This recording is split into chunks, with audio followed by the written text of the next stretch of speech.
Good morning. Can I invite my panelists to take the stage, please? And good morning. Thank you very much for joining us on day 2 of Arctic Encounter Symposium. We are delighted to be here again this year. As Jackson mentioned, my name is Dwayne Meneses. I run Polar Research and Policy Initiative, a London-based international think tank dedicated to Arctic, Nordic, North Atlantic, North Pacific, Antarctic affairs. Rachel started the conference with a very good question yesterday as to why do we come here? And a number of people ask me, why do we fly all the way from the UK every year to come to Seattle? Well, as an organisation, we have a special foundational bond with Arctic Encounter. Now, many of you know this is the 6th annual Arctic Encounter Symposium in Seattle. But what some of you may also be interested to know is that Rachel and her wonderful team organised a number of international convenings around the world. So Rachel and I met at Arctic Encounter Paris in 2015, which was the largest Arctic side event at the COP21 Paris conference. It started there and it culminated, our relationship has culminated into Arctic Encounter London, which we held a few months ago in London, as some of you do know. And one thing that did emerge at Arctic Encounter London, of course, was the great similarities between the northern parts of the UK, some of which are closer to the Arctic Circle than they are to London. And some of you have also asked me about this flag I'm wearing on my lapel pin. And you've asked me if this is a Norwegian flag. No, it isn't. It's the flag of Orkney. And the reason I'm wearing it is because of this panel. Orkney is an excellent example in the United Kingdom of an area in the Highland and Islands that have a number of similarities with the Arctic, which has gone from being entirely dependent on fuels from the mainland, being supplied to it by an undersea cable, to now being entirely self-sufficient, entirely dependent on renewable energy, and in fact they have such a surplus, they're looking at ways to store it and to supply it back to the mainland. So I think this brings me to the really important point, that's the topic of the session, which is energy innovation, investment, and disruptive business modelling in the Arctic. So may I take this opportunity to introduce our panellists. Andrei Bondarev, who you've already heard from, Senior Counselor, Head of Economic Affairs at the Embassy of the Russian Federation in the US. Mead Treadwell, many of you know, Chairman of the Arctic Circle Task Force on Shipping and Ports, President of Treadwell Development, former Lieutenant Governor of Alaska, former Chair of the US Arctic Research Commission, co-chair of the Polar Institute, and if I may say so, also now advisory board at Polar Research and Policy Initiative. Una Johansdottir, Councillor in the Embassy of Iceland in Washington. Chief Dana Tisiatram, Chief of the Bunted Gwich'in First Nation in Old Crow, Yukon. Dr. James Kendall, a Director of the Alaska Office of the Bureau of Ocean Energy Management, and Ms. Piper Foster Wilder, CEO and founder, 60 Hertz Microgrids. May I call upon our first speaker, Andrei, to make his opening presentation. And I'm so sorry. May I also invite you to do text questions on this particular number? Sorry. Thank you again. So the world disruptive in the name of this. So the world is disruptive in the name of the session will, for me, is the basis to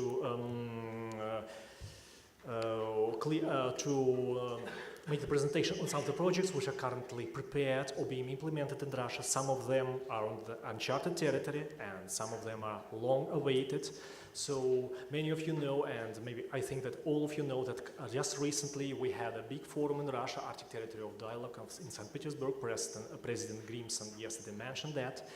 And there was a big presentation of the future Russia projects that will take place in the Arctic. So we are developing the Arctic very energetically. But why? Because Russia has the vastest Arctic area, and Arctic accounts for 10% of all investments in the Russian Federation.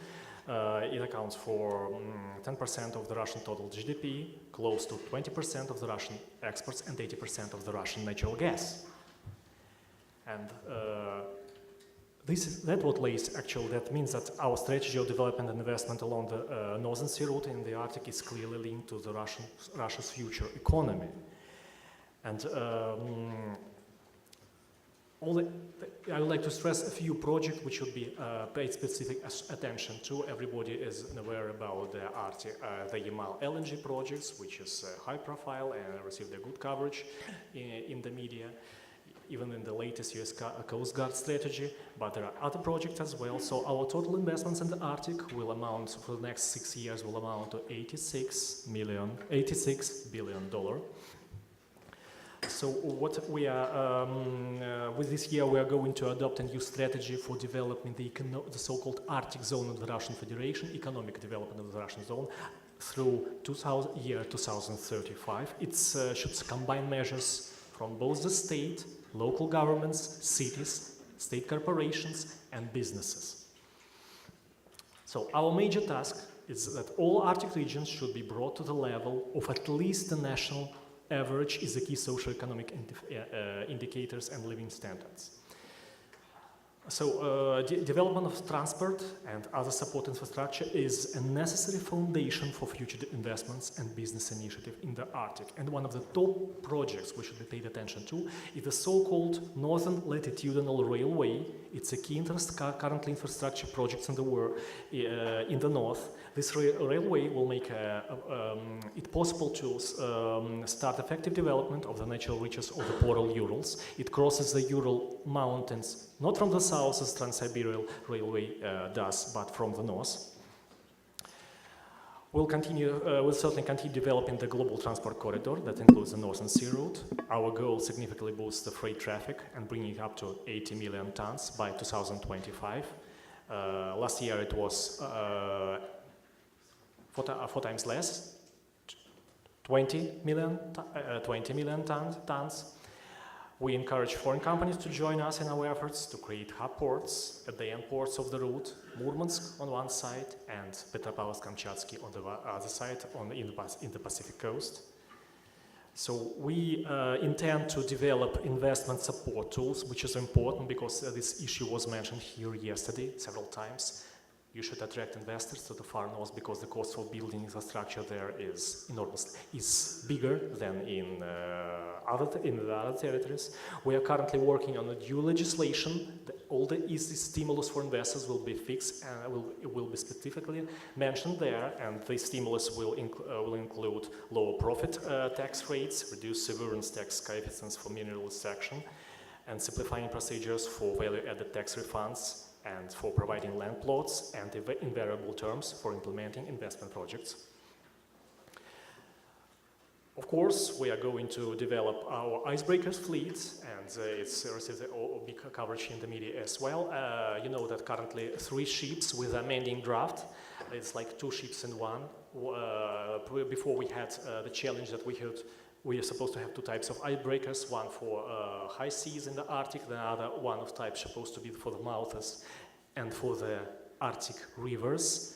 Now the new project, the 3 icebreakers will be the amending draft that will allow them to operate both in both areas, Arctica, Siberia and Ural. They will be in service 2020 through 2023, and there will be 3 other so-called leader icebreakers that will be built in the newly launched just recently production facility in the city of Большой Камень in Primorsky region.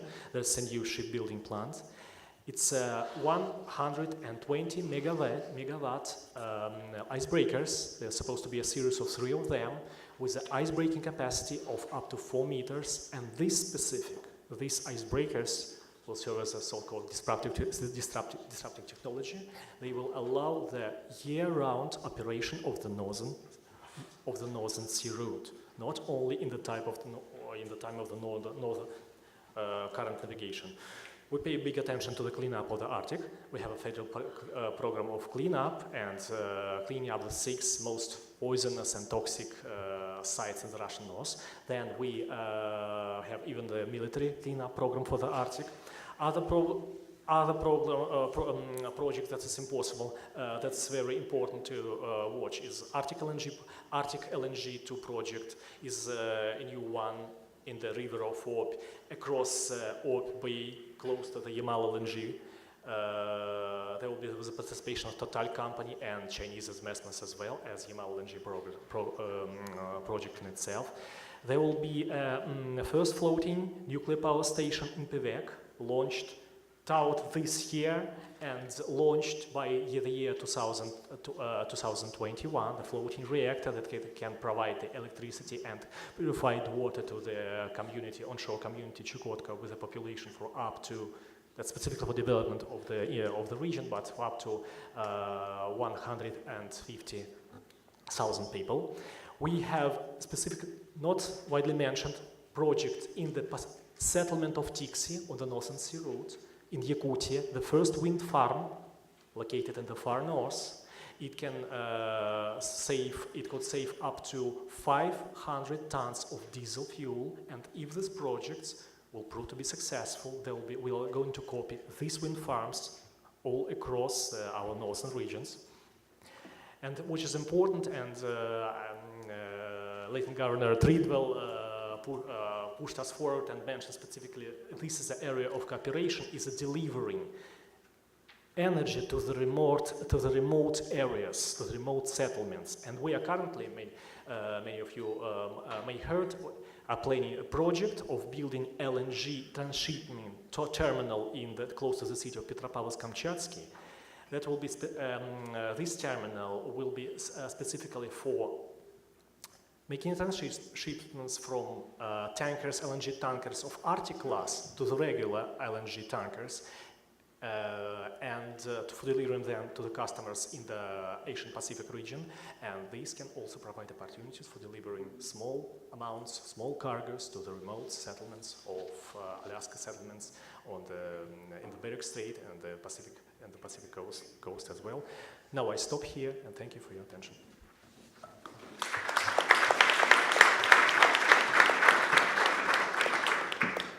Well, thank you very much for that. May I call upon Mead Treadwell to make the next presentation?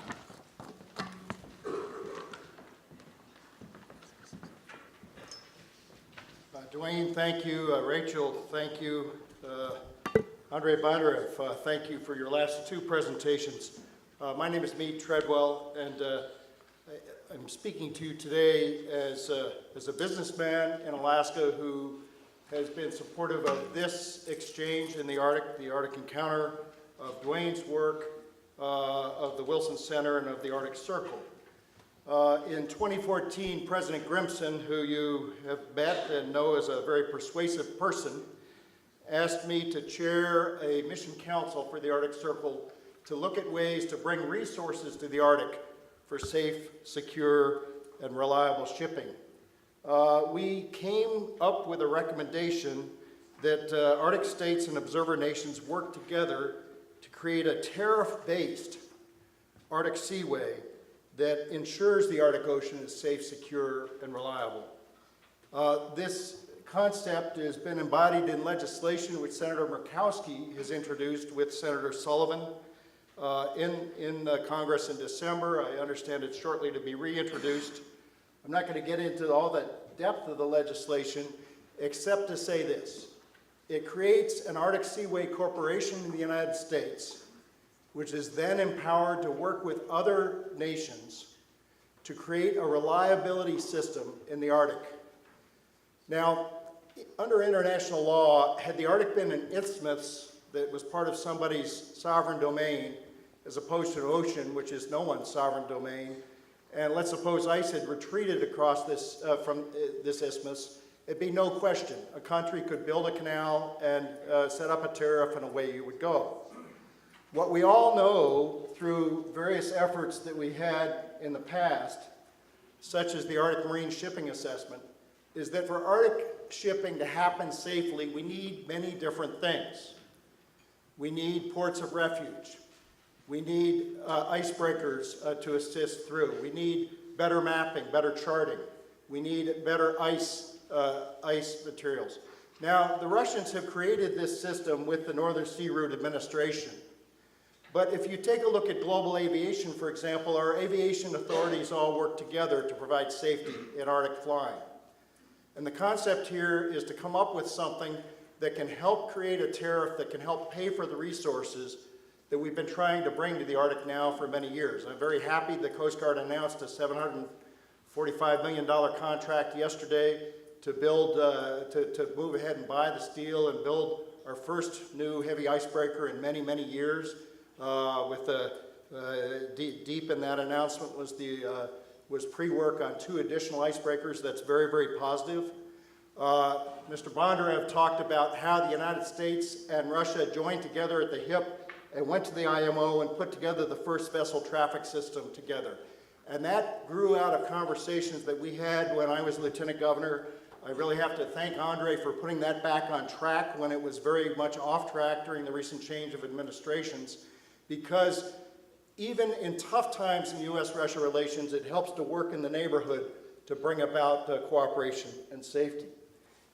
What this agenda that passed in 2009 that we sponsored when I was chair of the Arctic Research Commission did is it created the search and rescue agreement in the north.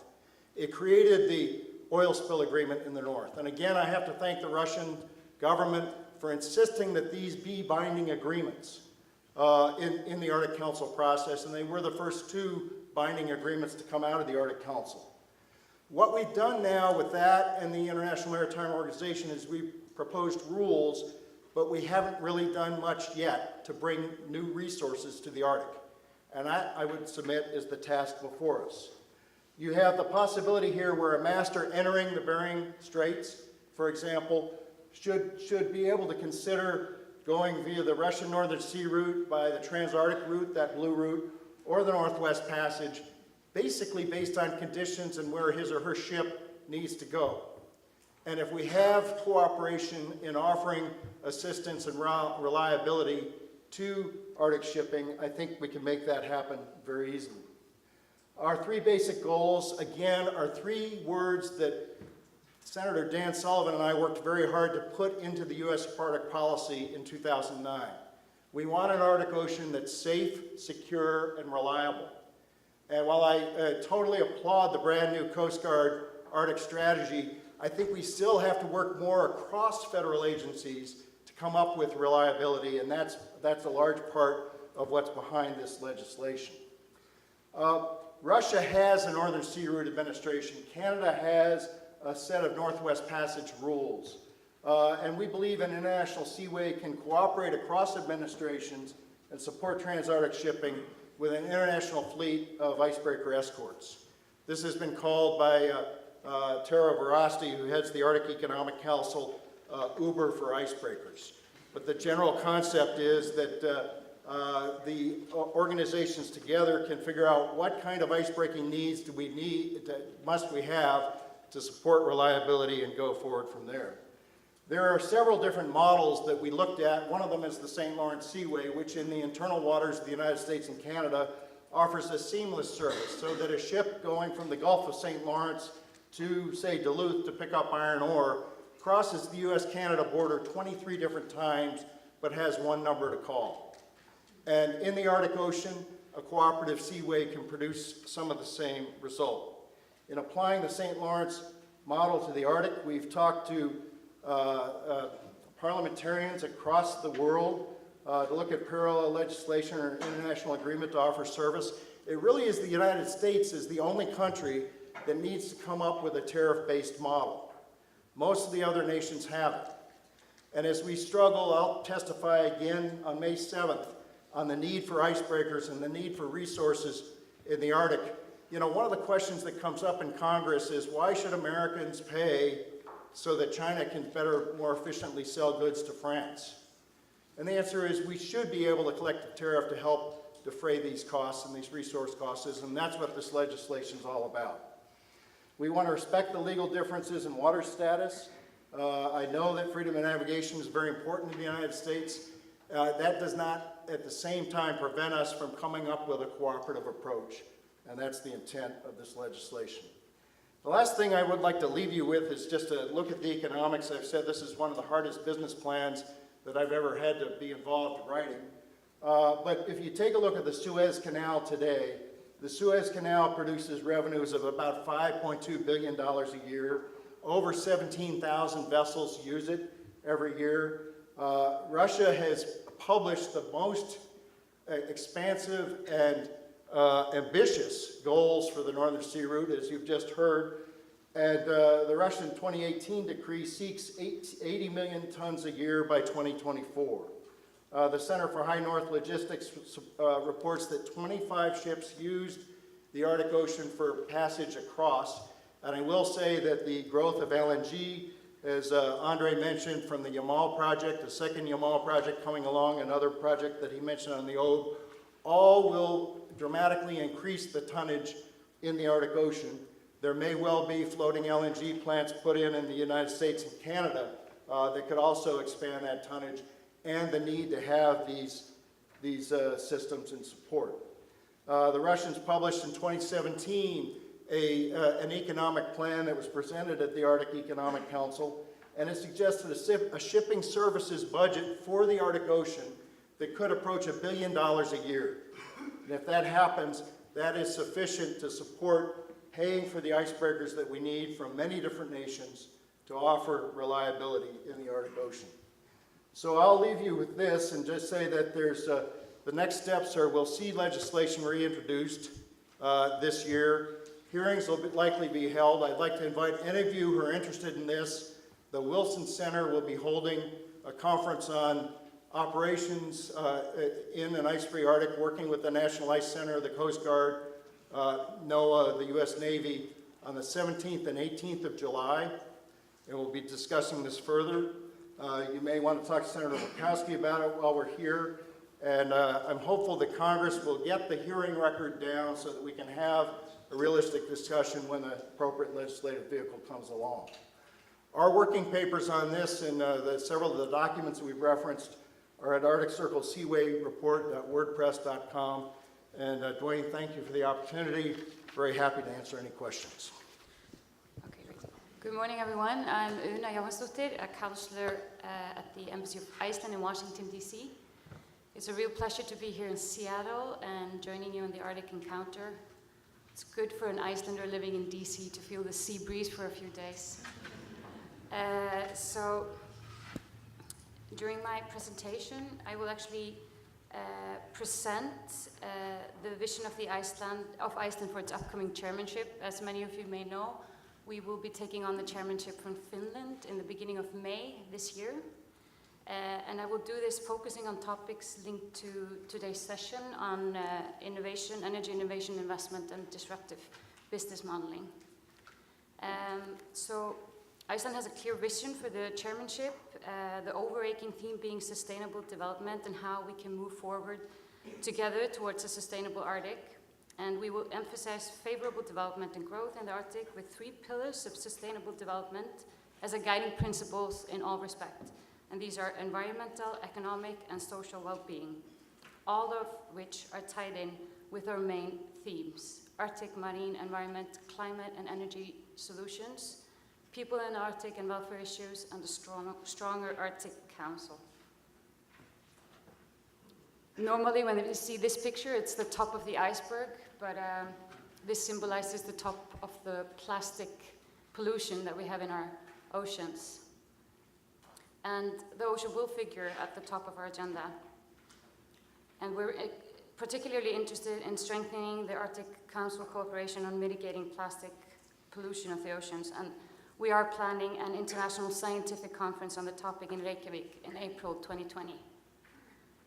Iceland is also hoping to introduce a new project focusing on innovation and efficient utilization of marine biological resources, or the so-called blue bioeconomy. I will go a little bit into further details on that. Iceland is a great example of what can be achieved with more fish utilization. The use of the byproducts in the Icelandic fisheries, which actually increased by 3,000% in the last 25 years, and has led to an independent industry creating at least around 600 to 700 direct jobs and an annual value which exceeds $500 million. And these jobs are mainly jobs in rural areas and coastal towns. So the better utilization, or 100% fish, increases the value of each landed fish, supports new business opportunities, increases employment, and decreases waste. You can see a few of the examples of what we use each fish for. We have evolved strategies and techniques to make money out of as many byproducts as possible. Other products that in many countries of the world end up being waste. Studies have indicated that Iceland is using about 80% of each fish, whereas most fisheries nations are using only around 50% of each fish. And our ultimate goal is, of course, to reach the number of 100% utilization. On the subject of climate and green energy solutions, it has been a strong focus for the Arctic Council and needs to be that in the future if we are to meet the goals of the Agenda 2030. And we also know that there will be an increased demand for energy in the world. And energy will in the future pose some of the greatest challenges for the world resource management. We in Iceland will emphasize, and the Arctic Council has emphasized, on the training of experts to ensure renewable energy solutions in the Arctic communities. And this is a field that we're looking at exploring further as we prepare to take on the chairmanship of the Arctic Council. And we seek to continue with seeking practical green energy solutions for small communities in the Arctic, based on the Arctic Remote Energy Networks Academy project that many of you might know. So Iceland can serve as a case study on renewable energy solutions, and we do have technical experts that we technical expertise, but again, every country is unique and local conditions vary, so there's no one model for all approach. But we tend to look at this, do what you can with what you have and where you are. The example of Iceland is the world's largest green energy producer per capita, with almost 100% green energy supply.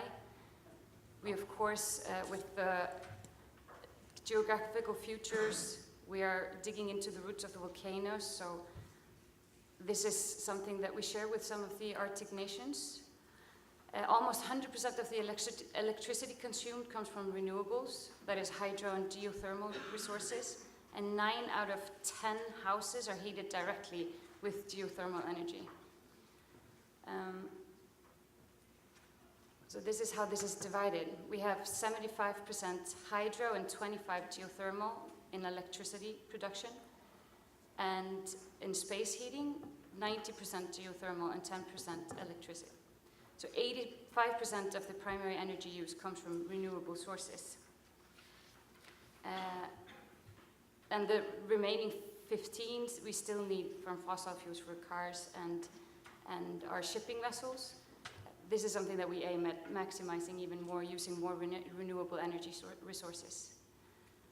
I think I will leave it at that, and welcome to take questions afterwards. Thank you very much.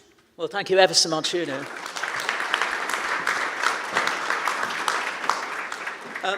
In Scotland, we really, in the UK, we really look up to Iceland for all the great innovation that's happened there when it comes to geothermal energy. So we're really happy to hear from you about green energy there. May I call upon Chief Dana to take the stage next?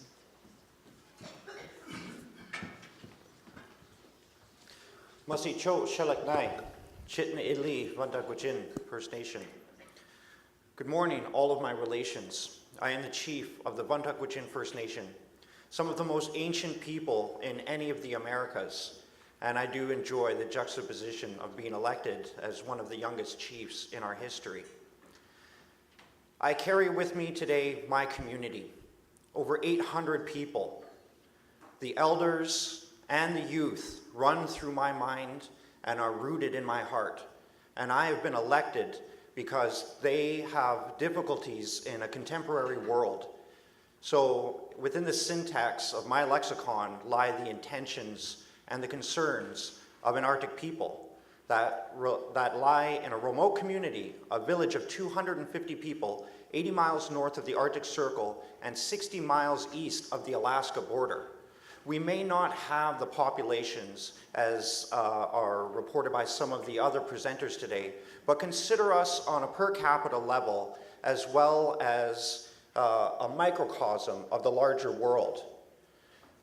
We have created a business model that has the opportunity to revolutionize remote communities and change the North as we know it. But I preface this by saying, one of all of ours actually in this world, you and we together have an opportunity by getting ahead with climate change, by empowering your Indigenous peoples. Our original Constitution was the land and the animals. We have always been a people of climate consciousness.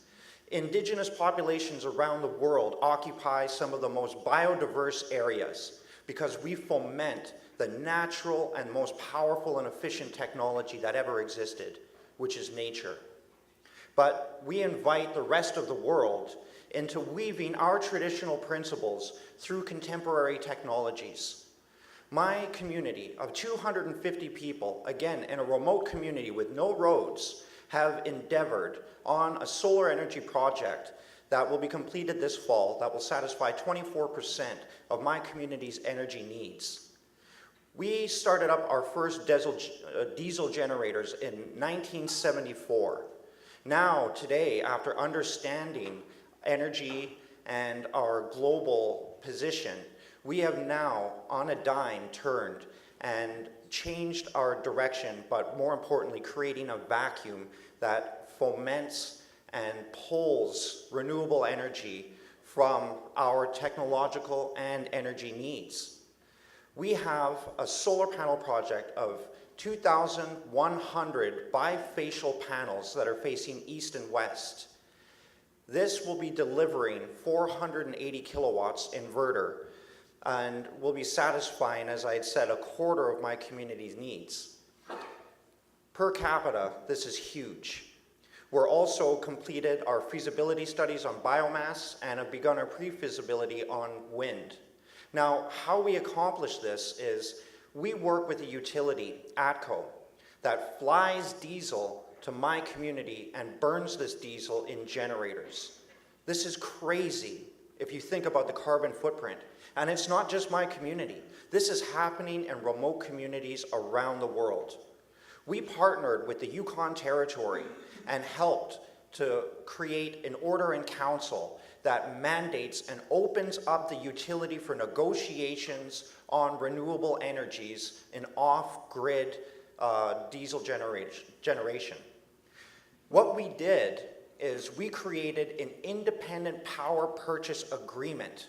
We struck our own utility and are now selling energy as photons are converted to electrons on our microgrid. We're selling this electricity back to the utility and saving them money from delivering diesel to my community.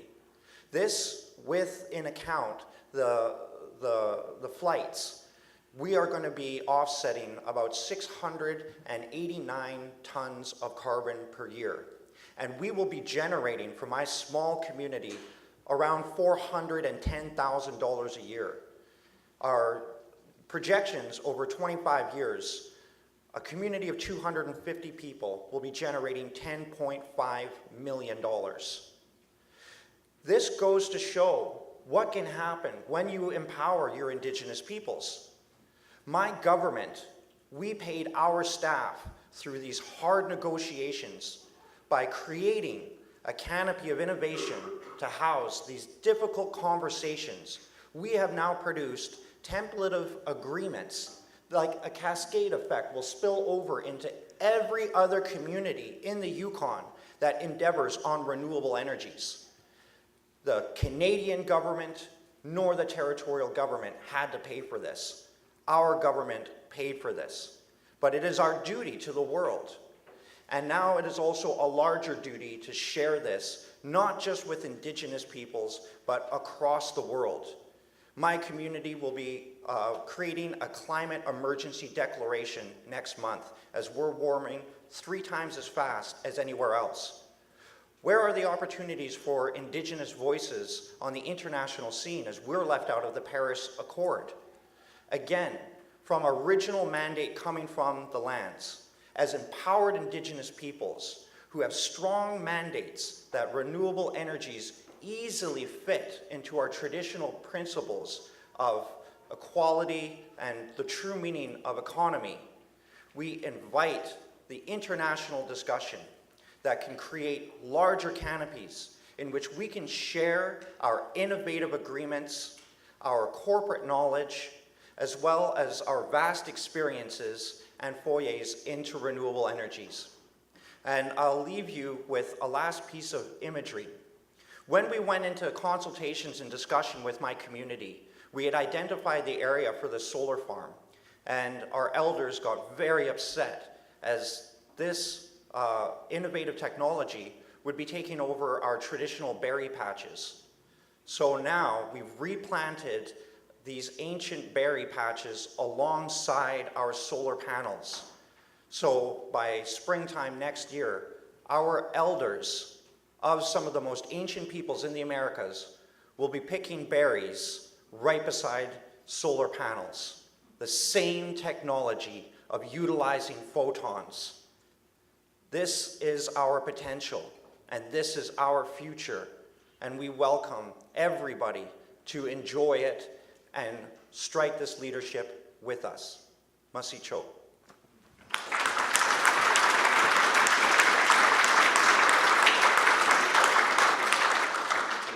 Thank you, Chief Dana. And on that note, may I call upon Dr. Kendall to kindly take the podium. Wonderful. Thank you very much. Okay, well, it's great to be back at Arctic Encounter. Thank you, Dwayne. Thank you, Rachel. I missed last year. I apologize for that. But as they say, I'm back. Keeping with the theme of innovation and exploration and collaboration, I'm going to give a little bit different presentation. One that's not the same that you've heard before. Well, that's who I am. And I've got to state the mission, of course, and that is the mission of my bureau is to manage the development of the United States Outer Continental Shelf energy and mineral resources in an environmentally and economically responsible way. So if you go to Alaska, or if you go to the coast of Alaska, the North Coast, and you swim out 3 miles past the state waters, you're on the federal OCS. So we would manage traditional energy resources, oil and gas, renewable energy, and of course, marine minerals. You've seen this slide before. This is what's been going on for 40 years, and we're going to concentrate. Do you have a light? No, we don't have a light. Up there to the Chukchi and the Beaufort. Yes, over the last 40 years, there's been some activities. 25 lease sales, 87 exploration wells drilled.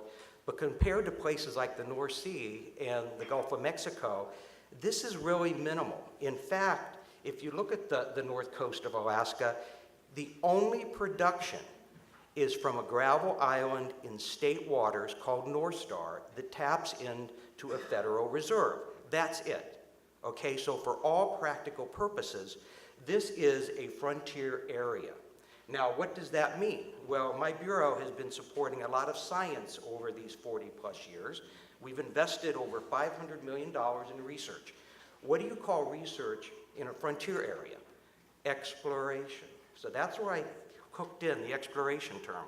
We've studied whales, walruses, ecosystems, et cetera, and we have a whole host of partners. NOAA, USGS, all types of universities. It's really exciting. And of course, we use all kinds of equipment. We use the traditional stuff, that's the top row. You know, nets, mooring buoys, water samplers, and good old-fashioned people with binoculars. But now, getting innovative, if you look at the bottom, we're starting to use UASs, unmanned aerial systems. They're quieter, they don't disturb the environment as much. We're also using autonomous underwater vehicles. I mean, the Canadians had a great project where they launched one of those yellow type AUSs, and it literally swam from one hole to another collecting data. It popped up, they charged the batteries, put it back in. This is kind of cool. So that's innovation. Now, how do we actually use that type of information and kind of the work that BOEM does? Well, In 2015, you may remember that the last exploratory well was drilled by Shell on the OCS. It was Burger in the Chukchi Sea. It's kind of, you can't really find it up there because there's so many things that were going on. We were collecting the traditional samples. We had mooring buoys out. We had some previous data. We see all the red stuff there. Well, that's where we had help from the local communities who were part of this exploration. They were on the vessels. I think Shell had like 27. There were marine mammal observers. They were watching what's going on. They were watching along the coastline. The circles, the green, the purple, and the brown, that's HF radar. This is the first time this had ever been deployed in the U.S. Arctic so that we could watch what was going on. We were exploring the waves and the currents and where the vessels were. Now, to get a little bit deeper, and we're going to sort of transition into collaboration here. We also, while the drilling was going on, we tagged 3 bowhead whales. And the bowhead whales had these satellite tags that swam through the drilling site to see what their reaction would be. And then they went over and they visited their colleagues in Russia. So there's some collaboration right there. Bowhead whales, you know, the Arctic, Alaska, and our colleagues in Russia. But the important thing to note here is, yes, we had scientists putting the tags on, and yes, we were working with the state of Alaska, the Alaska Department of Fish and Game. But that's not the whole story. Putting tags on these whales is very serious. And so we worked with the communities, the whaling captains along the north coast of Alaska to make sure this was done correctly. This is really, really important. We're starting to get into something new here. In fact, as we move into more technology, we have the seal. Now, this is a picture from my good friends over at NOAA that were working with us on a project. Well, how do you get this innovative technology in sort of a punk rocker style on the seal? Well, I'm sorry, people like me can't do this. You have to employ the real experts, and that is the people that live in the Arctic. So this is part of a journey that I started when I moved to Alaska from Washington, D.C. in 2011, a journey I never expected to take. And that is a journey into the world of traditional knowledge. Now, I am going to assume everybody in this room knows what traditional knowledge is. If you don't, see me after class. There's going to be some assignments. This is important. Traditional knowledge is a body of evolving practical knowledge based on the observations and personal experience of local residents over an extensive multi-generational time period. You know, however, when we started into this journey, down this path, there was a lot of confusion. You know, some of my colleagues, and I'm not going to mention the different disciplines that had problems with this, but it was perceived as difficult. How do you merge traditional knowledge and science together? Well, for example, here you have the currents along the north coast of Alaska. And of course, a scientist, we get that with mooring buoys and drifters and satellites and all that kind of stuff. But there's also a description of the currents that come from the people of the Arctic. They have been using their knowledge to survive up there and thrive for hundreds of years. This is important. Well, how do you reconcile the two? Well, it just so happens that a few years ago, I was at a meeting of the permanent participants in Iceland, and a new friend of mine, Carolina Behe from ICC, saw my frustration. And she leaned over and said, Jim, this is a teaching moment. She said, it is important to understand and respect that these are 2 different knowledge systems with different methodologies that often ask the same questions. These 2 knowledge systems often complement and each provide a whole picture of what is occurring within the Arctic. And so I'm thinking about this, and I had what you would call a PGO, a piercing glimmer of the obvious, that traditional knowledge and science are separate, but they're compatible knowledge systems. You can have, you know, French and Italian. You don't mix the words together. They're different languages, they're Romance languages, very important, but they can tell the story using different words that different people will understand better. So this was really, really important. It's like, wow, aha moment. going one step further, what we did is that we have, I'm not going to go through all the things here, it'll drive you crazy. But here's our process where we have a potential activity, we collect our research, we do our environmental analysis, and we have a decision. Well, we were real proud of ourselves that we added traditional knowledge or indigenous knowledge into our data stream of social sciences, biological sciences, physical sciences to feed into our knowledge. But that is not entirely correct. Working with dear friends like Harry Brower, Albert Brower, John Hobson, friends of the North Slope Borough and the different villages, they took us under their wing and they taught us that yes, sometimes you can use TK with your science data. Okay, you can do that. But more importantly, traditional knowledge can be used at every step of the process. We have found that you can use not only traditional knowledge as a science, data stream, but it will also influence the kind of science that you're doing. Sometimes the best thing to do is have your scientists sit down with the elders, the whaling captains, and tell them what you want to do in your science project. They're probably going to help you. It's really important. We also found that traditional knowledge can be used in our environmental analysis. It can skip that first green box, just go directly to it. And sometimes traditional knowledge jumps right to the very decision, and you use traditional knowledge in your actual decision-making process. And there's a secret there. I have a good friend, Robert Sudam, who works for the North Slope Borough. He took me aside and said, Jim, this is important. Often we have found that when traditional knowledge and science doesn't agree, we just haven't done enough science. So make sure you do your homework, work with the experts so we get the whole loaf of bread in terms of the information. So as I wind this up, what I have found that working in the Arctic with exploration and collaborating with our native partners, this process facilitates openness, co-produces new knowledge, garners understanding, enhances our understanding of indigenous perspectives. And that's it. That's my story, and we're sticking to it. Thank you.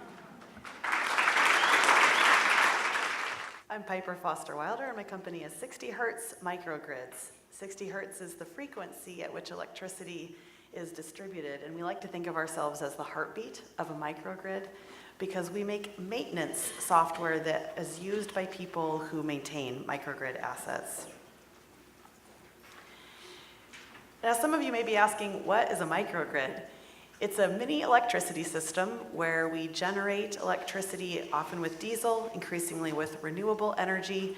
But the important thing is it is not connected to a central utility or central generation plant.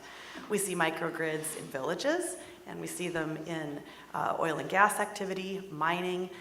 Increasingly, microgrids have become hip and sexy for hospitals as resiliency or backup mechanisms, as well as university campuses or even office parks that want to advertise that they're providing 100% renewable energy. Alaska happens to know a lot about microgrids because, it's a little tough to see, because we have 200 in our native communities. 70 of these have a renewable input. And as was referenced by Chief Dana, this is a common thing across the Arctic. There are actually 1,400 microgrids, at least in communities, many, many hundreds more when we start looking at industrial activity. So despite microgrids' widespread use, there is a little bit of a problem often in maintaining these. You can imagine what it takes to provide logistics of extra supplies and fuel, also skilled maintenance personnel to facilitate the regular maintenance of these places. And that's provided, unfortunately, some black eyes to the sector because of the loss of expensive assets as a result of not properly maintaining them. 60 Hertz became interested in this problem and began working with a number of individuals who are responsible for their power. I think about someone like Tim Thuma in Venatai, who has heavily influenced our solution. Tim is responsible for maintaining large diesel generators. These generators happen to be on the island of Adak in the Aleutians, but they're not dissimilar from the size and scale of some of the other generators that we would see in a remote microgrid. Now, how does that maintenance get recorded today? How does that take place? It's with a piece of paper, and often a pencil, and usually a fax machine. And you can imagine what gaps that leaves in terms of being able to catch warning signs from assets that aren't being properly looked after, or how to support a remote technician if the best mechanism is to send him a fax that he may not receive in a day or so. There have been many, many issues. So we began asking, what if you digitized this? How could we bring digital technology not only to our villages, but to remote industrial sites? And that's what 60 Hertz set about doing. So our product is delivered on an Android tablet. It looks like this. It works with low connectivity or no internet connectivity, no cellular. It's uploaded when that cellular connection can come. I'm very proud that we've invested extensively in human-centered design to derive a feature set that works well for our users. We specifically wanted to create a product that wasn't like most computerized maintenance management software on the market, but rather one that was really easy for a user who may or may not have had familiarity with computers, who may or may not be that well trained for their job, who may need some extra support.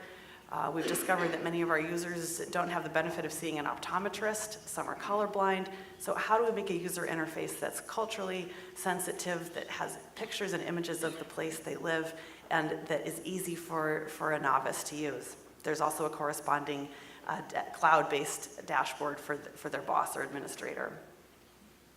I want to tell the story about how we got here, and I'll just back up and say 2 years ago when I started 60 Hertz, I wanted to create a company that would be a platform to help match investor capital interested in buying renewable energy assets that would be solar, wind, batteries, and how we would match them to small communities that would otherwise never be large enough. The capital expenditure on these projects would never be large enough to really survive the due diligence and the cost of placing that capital.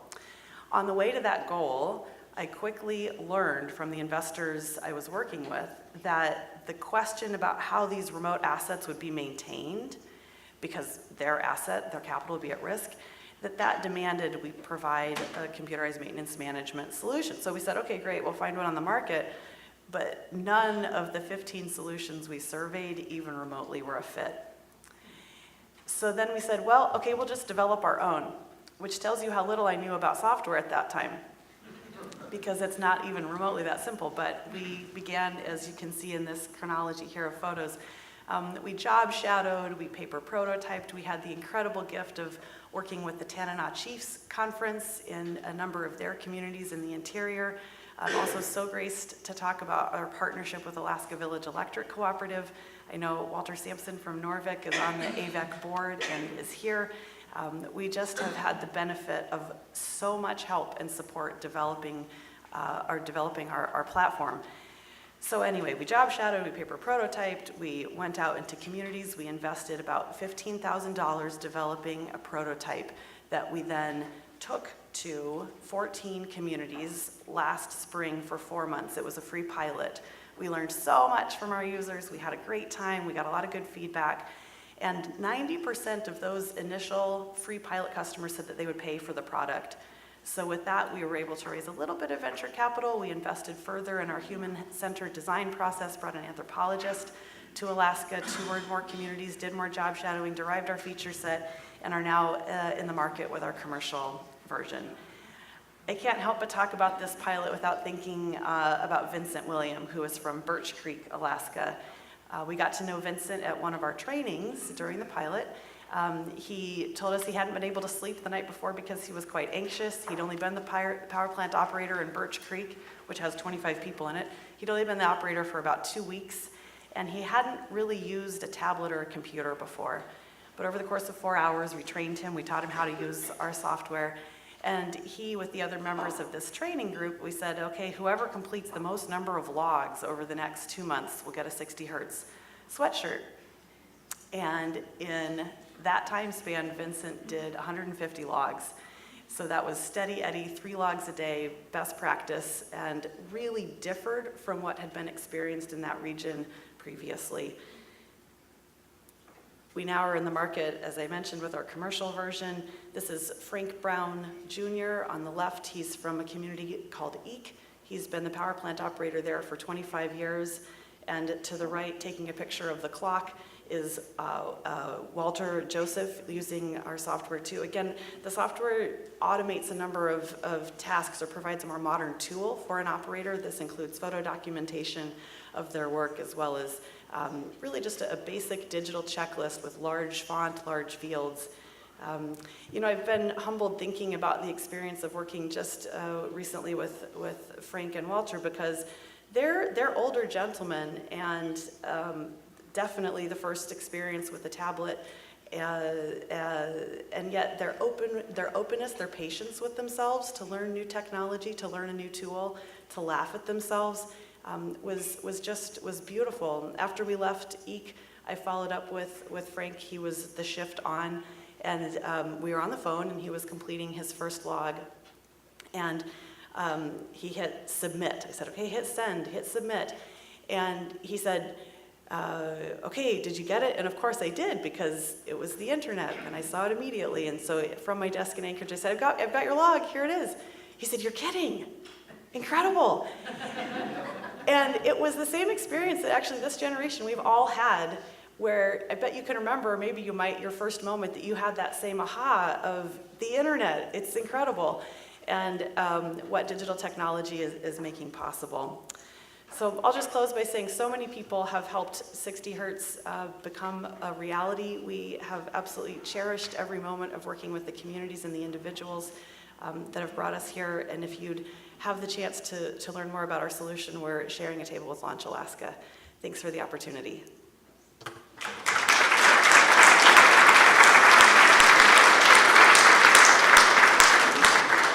Well, thank you very much. Clearly, I'm sure you agree with me that this was a wide-ranging expertise represented on our panel, different vantage points geographically and in terms of themes. Do we have any questions from the audience?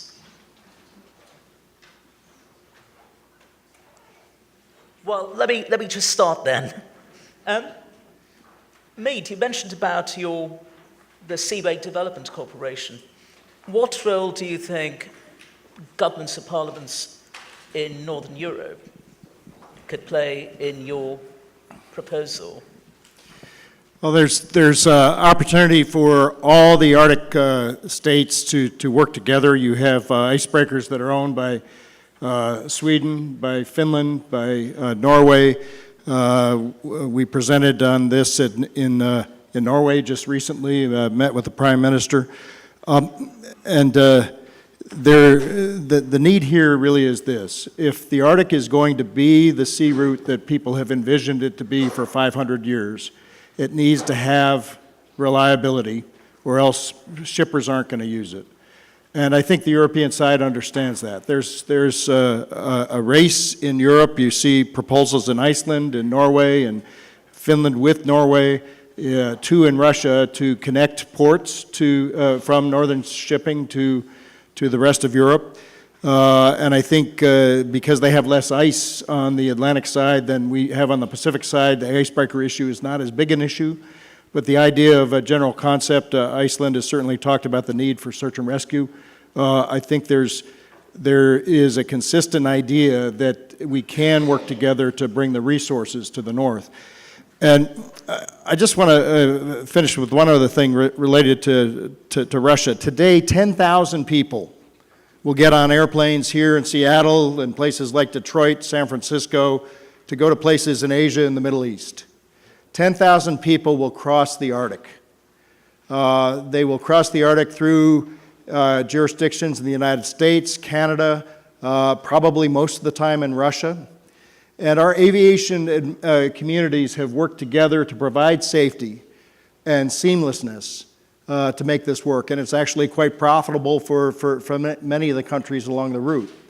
Air fees, overflight fees in the United States help pay for essential air service in Alaska, for example. The last time I checked, Russia was collecting close to $500 million in essential air service. What we're trying to see brought about here in the Arctic is something similar with shipping, where there is enough revenue to cover the needs for the new ports that you heard Gail Schubert talk about yesterday, to cover the needs for the search and rescue that you hear Iceland talk about, so that we can have a safe and secure Arctic, and that's the approach. Thank you very much for that. I mean, Andre, can I pick your brains to this one? How does Russia see such a proposal? I mean, would you feel there'd be scope for cooperation in this Arctic Seaway Development Corporation? Hello. So it's a great proposal. The thing is that we should bring together the right people from both countries, because we are open for discussing all the proposals, all our projects that are absolutely open for inviting foreign investors. And once again, the broad cooperation will be just welcomed. I failed to mention it that that sadly we have just recently forum Arctic Territorial Dialogue in the Russian Federation, and there was many leaders of many countries were present there, presidents of Finland and Iceland, Prime Minister of Sweden and Norway, and Foreign Minister of Denmark. And unfortunately, there were two nations that didn't send their delegations, official delegations there, were the United States and Canada. And unfortunately, that could be a good chance for establishing wider connections and discuss many issues, specifically regarding the cooperation in transportation, expanding the scientific research, exchanges, investments. So we're looking forward to the communications and to discussion with things like this as well. Thank you for that. That's really useful to know. And can I pick on you, Piper, next? So I was really interested to hear about your microgrid platform, largely because as I started my own remarks here about Orkney, for example, looking into microgrids and how does one, across the sparsely populated northern regions of Europe, as the OECD defines them, how, for example, microgrids could really come into play. But do you believe there is scope for scalability of your project from this North American context to a circumpolar Arctic context and communities of different geographies? Yeah, thank you. We certainly hope it's scalable because we're venture-backed, and so we have a demand to sell as many licenses as we can. And really, I think that's been the fun part of being a member of the Arctic family, is that there are so many natural connections that, again, people in this room have helped open the doors to opportunities to help 60 Hertz meet new markets. So I just have to acknowledge Ian Lang at the Institute of the North for helping us apply to the High North Young Entrepreneur event, which took place in Bodø, Norway, about at the beginning of this month. Happily, we won, and I think that was a reflection.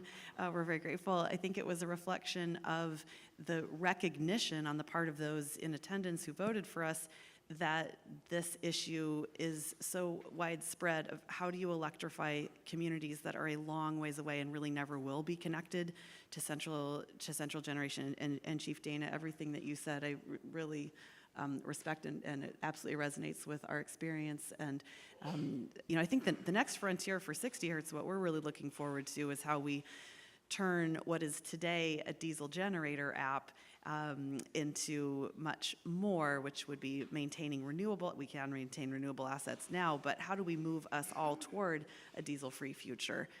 That's currently a theme. It's what motivates everyone on my team to get up and come to work each morning, and that is a need Arctic-wide.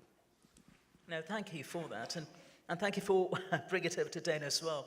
I mean, so Dana, it came to my attention recently that the cost of supplying a home with electricity in the northern bits of Nunavut, for example, are about 10 times higher than that in Toronto.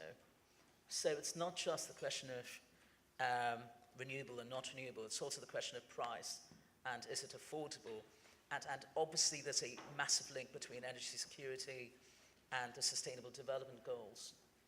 Would you like to touch upon those in the context of your part of Canada, and also how do they link to the SDGs in general? That's a really great question, and I hope you're not drinking coffee so you don't spit it out right now, but we pay 74 cents per kilowatt hour. So down in southern cities, you could be paying 6, 7 cents. So we're paying an exorbitant amount of money, but that cost reflects the energy that it takes to get the fuel to our communities and to burn it and deliver it on our systems. So we're paying exorbitant amounts. And that's what's so interesting about what we've been able to establish with our agreements with the utility. Now, this is simple, math. This ATCO utility has a responsibility to their shareholders. So we managed to engage the governments and the utilities and take their energy, a profit-driven incentive, and redirect it. This is very important and a great way to think of things because we're all in this together, whether it comes to energy needs and the conversions that we need to make. Our economies, our monetary systems are just tools, but we cannot let these tools shape us. We have to be ingenuitive, and the solutions are there. And if my small community of 250 people can turn things around on a dime like this, any of our communities can do it. So we've taken a hard situation and created incredible opportunities. Yeah, thank you very much for that. We're sort of running out of time now, so what I'm going to do is, in recognition of the chairmanship of the Arctic Council passing from Finland to Iceland next month, I believe, I'm going to ask Una to say a few closing remarks, possibly about just about the chairmanship priorities, this big conference you have coming up, but also anything to do with energy in particular.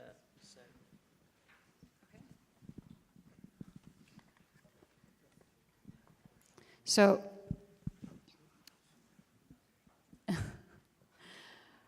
I think I'll actually discuss the marine litter a bit more and just mention that this is, of course, a priority internationally right now, and all governments should have this as a priority, and this is why we've put this on the agenda for the next 2 years, to bring together the Arctic countries and to kind of advance our cooperation in this field.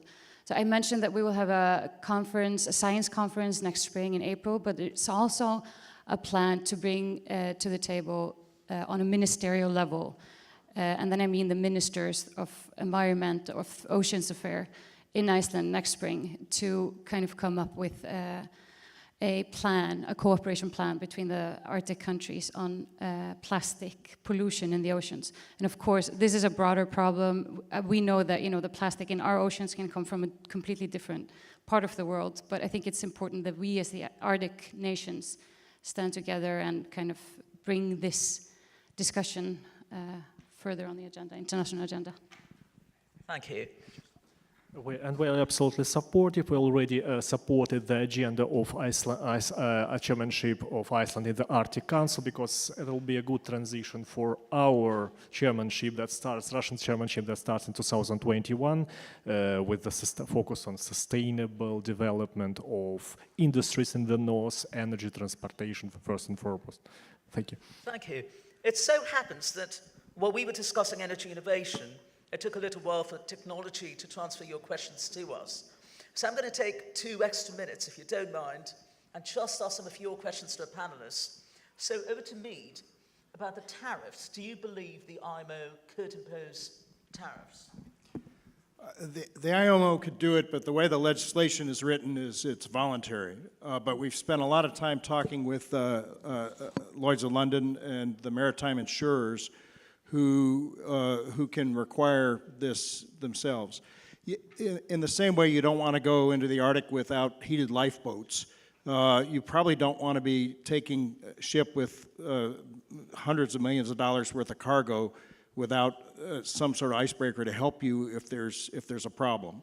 And so in order to take the advantages of the Northern Sea routes, the idea is this is something that you would do as a matter of best practice. The Arctic Council set up a best practices forum on this, and this was part of the motivation last year. Well, thank you very much. And on the subject of the IMO as well, we run a campaign to phase out HFO use and carriage in the Arctic. It's called the Arctic Commitment. And so can I conclude, can I just put this to you? Should heavy fuel oil be eliminated in the Arctic and as it is in the Antarctic? Who are you asking?